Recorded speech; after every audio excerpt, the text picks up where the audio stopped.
Today I'll be showing you how to seamlessly work within Premiere Pro and After Effects at the same time using dynamic link. Let's get straight into it.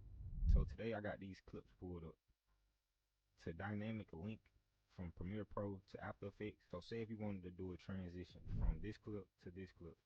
Alright, so cool. Once you duplicated the clips that you wanted to add the effects to, that you wanted to transfer over to After Effects,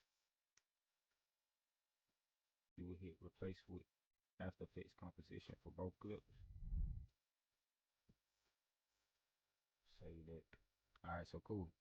Now you got your two clips in. We dynamic link these from Premiere Pro. Gonna go back over and just kind of look over what we did. We duplicated these two clips. We replaced it with After Effects, and it gave us this red clip. So whatever we're doing in After Effects, it's gonna show itself in Premiere Pro. We're gonna do an effect. We're gonna create an adjustment layer. Just gonna come up with something real quick. So let's go to do warp bubble. So we're gonna start it like that.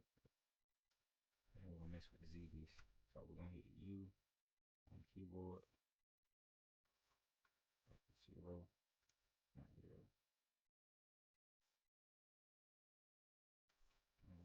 Keyframes, easy goes in.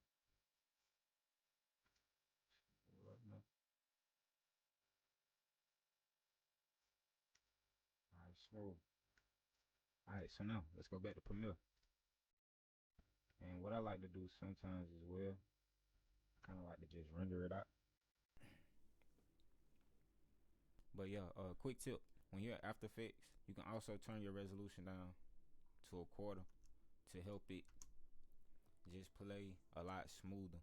Cause sometimes doing like heavier effects, especially when it comes to using like Sapphire, Red Giant, or Maxon, those effects are very big. Don't forget your playback resolution. It's very crucial. Now, you're all set to work faster and smarter with Premiere Pro and After Effects. If you found this video helpful, don't forget to like, comment, and subscribe for more tips. Catch you in the next one. Peace.